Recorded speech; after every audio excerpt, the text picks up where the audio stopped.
Hello friends and welcome to my channel that is Creative Biology. I am Satnam Singh and I am in front of you to teach you biology of class +1 and +2 both. So today we will discuss about what the term biology defines and the chapter first, the living world of class +1. So let us start. First we have to know what biology means because we will study about biology. So biology is derived from two Greek words, that is bios and logos. Here bios means life and logos means study. So biology means the study of life and living organisms. Clear? Biology deals with two major categories, that is botany and zoology. Here botany deals with the study of plants and zoology deals with the study of animals. So it is the introduction of biology.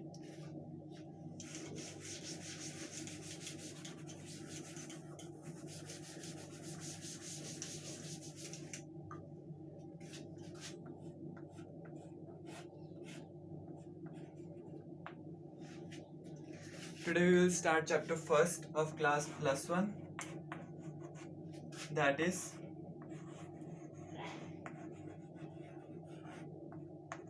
living world, or in some books it is also given as diversity in living organisms.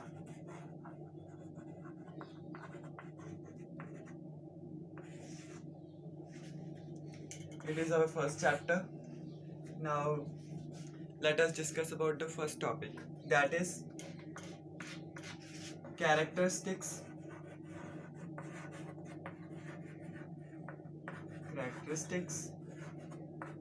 of living organisms.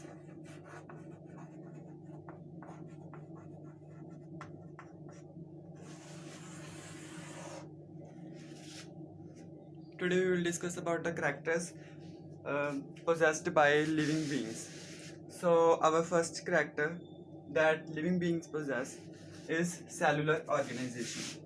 First is cellular organization.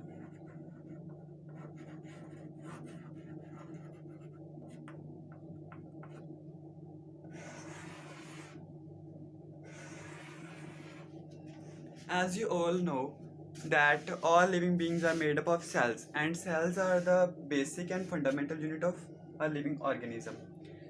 Here is the structure of cell, a rough structure. It is cell and it is its nucleus, and here are organelles. Okay, so cellular organization is defining character of living organism. It is defining character of living organisms.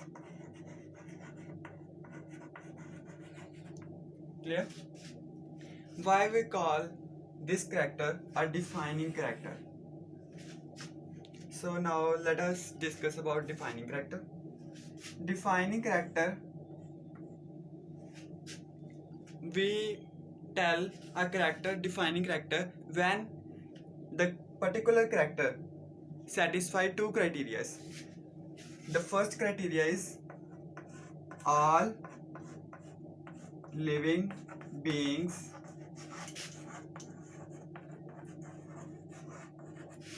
possess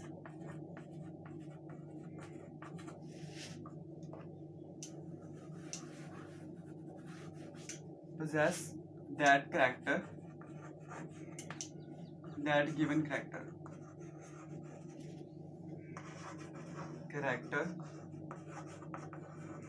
without exception. And the second one is, the second criteria is all non-living beings. Non-living beings lacks that character.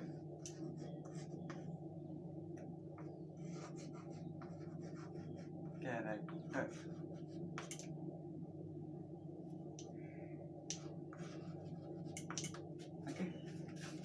So, cellular organization. Why we call cellular organization a defining character? Because you all know that all living beings possess cells. It means all living beings possess cellular organization without any exception. So this character satisfies our first criteria. Let us check second criteria. All non-living beings lacks or without that character. Let us take example of Almira, beds, doors. They are non-living beings. They don't possess any cells. So cellular organization also satisfies this criteria. So we call cellular organization a defining character. Clear?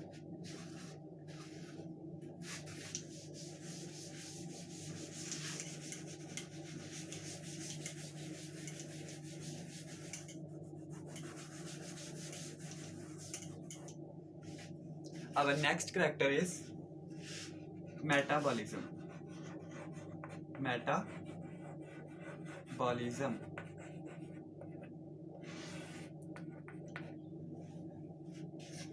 What is metabolism and where it derives from?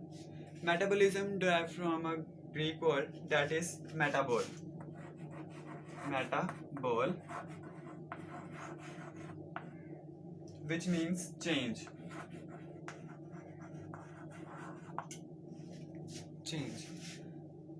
But metabolism means the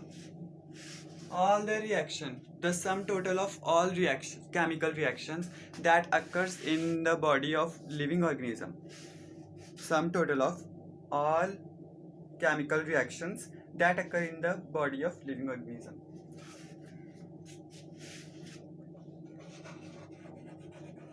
Sum total of all chemical reactions that occurs in the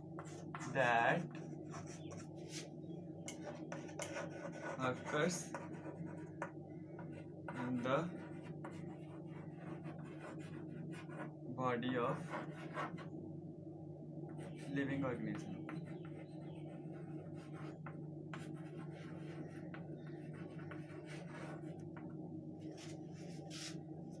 I use the word body of living beings. But in vitro metabolism, metabolism takes place inside the test tubes. Metabolism takes place inside the test tubes instead of body. So we'll correct this statement.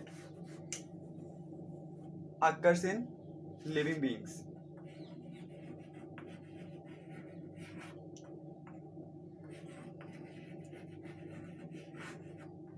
It is not necessary that it only occurs in the body, it also occurs in the test tubes in case of in vitro metabolism. So metabolism are of two types. Metabolism are of two types, that is anabolism and catabolism.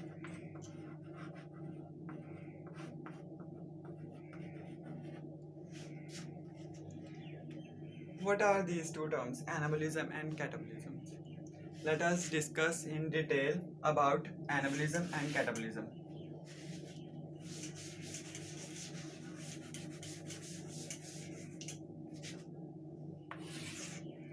Anabolism.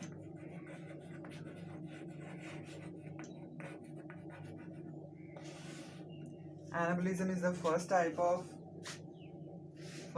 of metabolism that involves building up chemical reactions. Building up reactions from simple ones to complex ones. From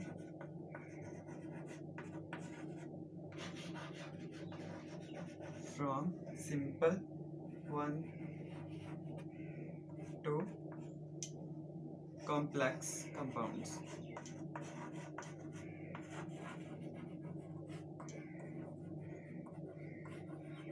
Simple ones means minor constituents that make a complex compound.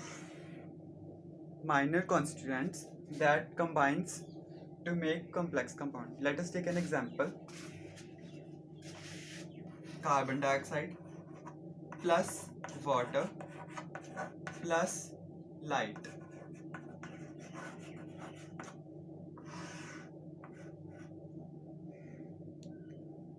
Carbon dioxide plus water will take two major constituents, water and carbon dioxide, combines to form glucose.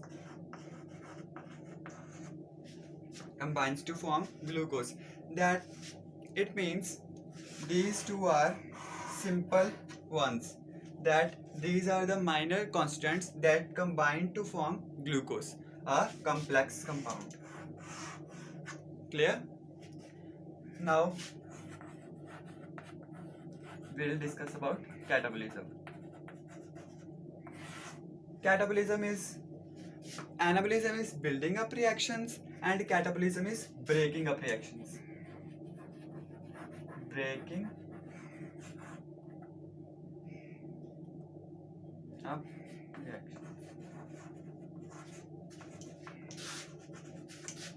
up reactions. Okay, from complex compounds to simple ones. Catabolism is just a reverse of anabolism. So if two minor constituents combines to form glucose, then the glucose decomposed, or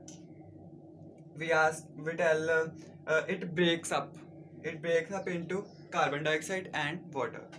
So catabolism is just reverse of anabolism.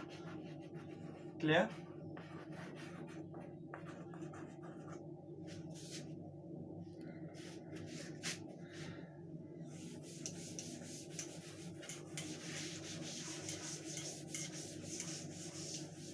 Now let us check that metabolism is a defining character or not.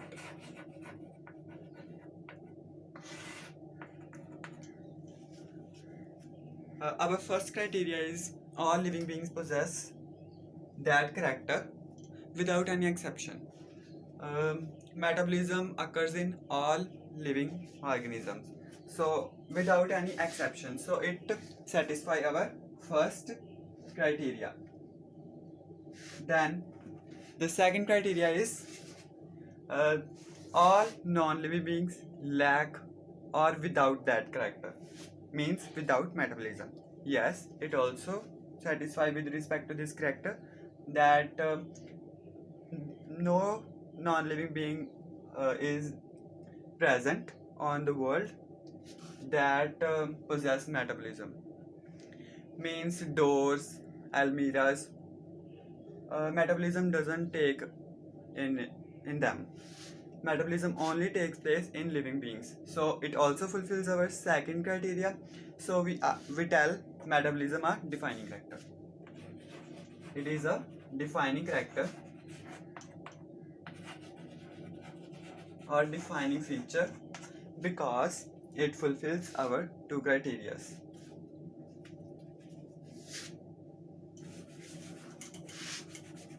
Then our third character is growth.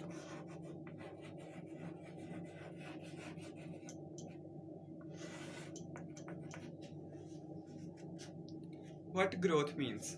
Growth means the increase in cell size and cell number. Growth means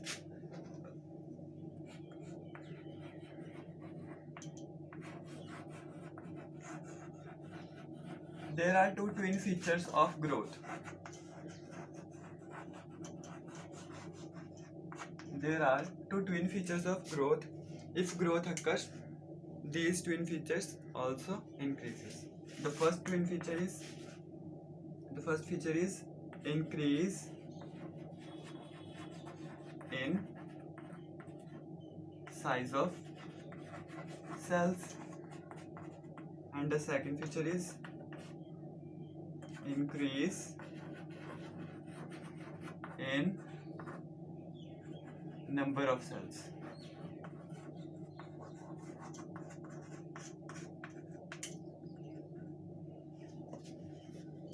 Clear? Growth depends upon these two twin features, that is increase in size of cells and increase in number of cells. So now let us discuss about its types.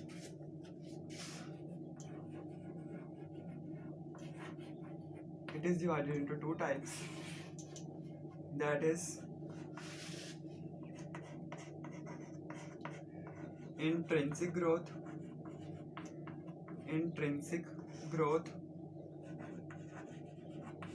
and extrinsic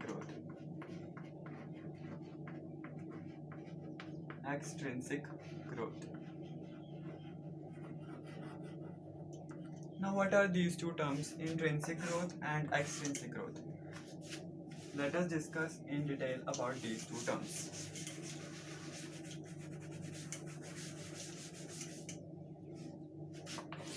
First type is intrinsic growth. Intrinsic growth.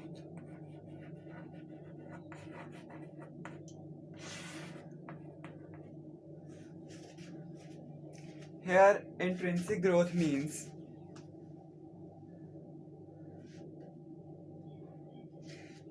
the new matter. Here, intrinsic growth means the new matter comes inside the cell. The new matter added into the cell.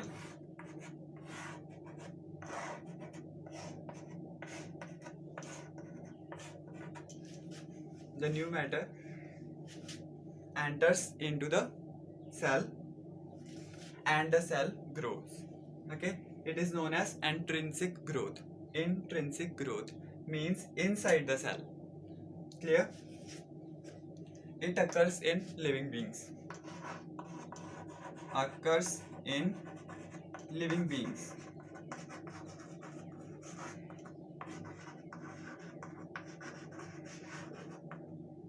Because what we eat reaches cells and goes inside the cell and the cell grows. Intrinsic growth occurs in living beings. Next is extrinsic growth.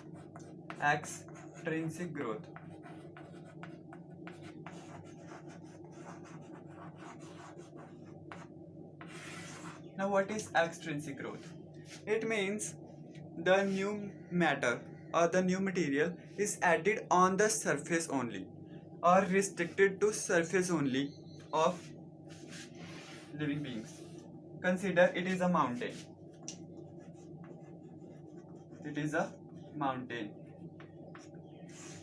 There is a snowfall. Snowfall never goes inside the mountain. It just deposit or accumulate on the surface of mountain. This growth is known as an extrinsic growth because the new matter, that is snow,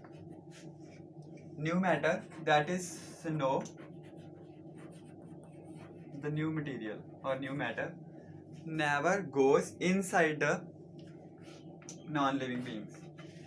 It just deposits upon the surface of it. So, extrinsic growth never occurs in living beings.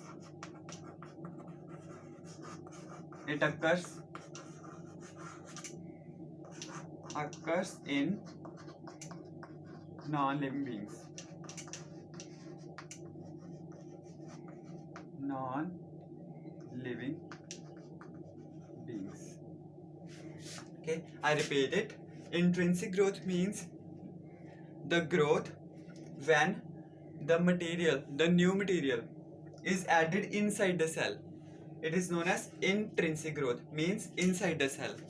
Extrinsic growth means the new material just deposit on the surface of non-living being, but never goes inside the structure of non-living being. So it is known as extrinsic growth, means it occurs on the surface of non-living being, not inside. Clear?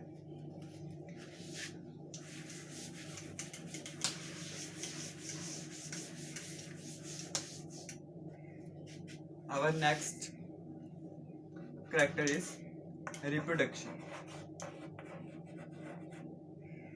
Sorry, I forget one thing.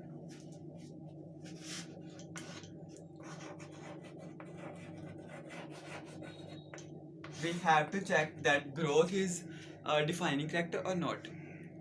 What do you think? Growth is a defining character?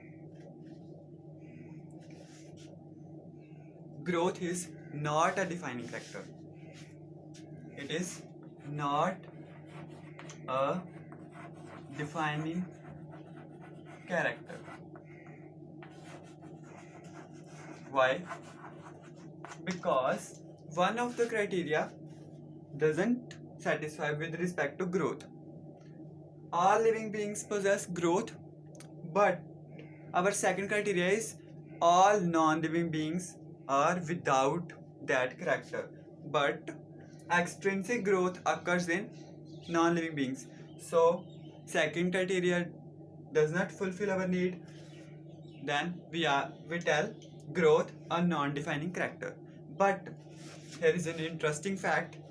Growth is a non-defining character, but intrinsic growth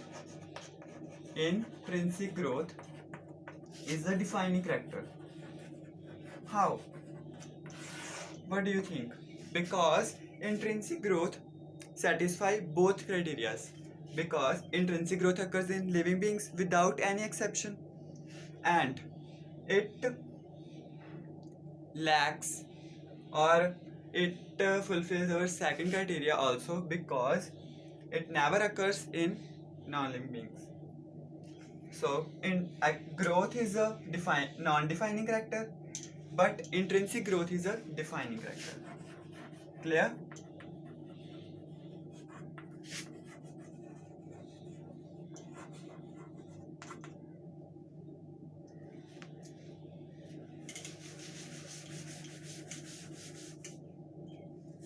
So let us summarize what we do today, or what we will discuss today. Our first character is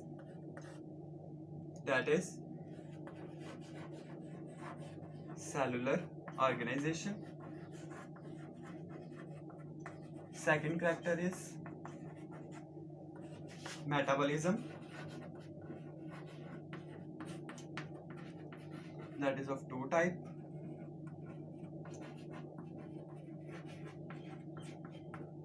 Anabolism and catabolism. And the third character we will discuss today is growth, and it is also of two types: intrinsic and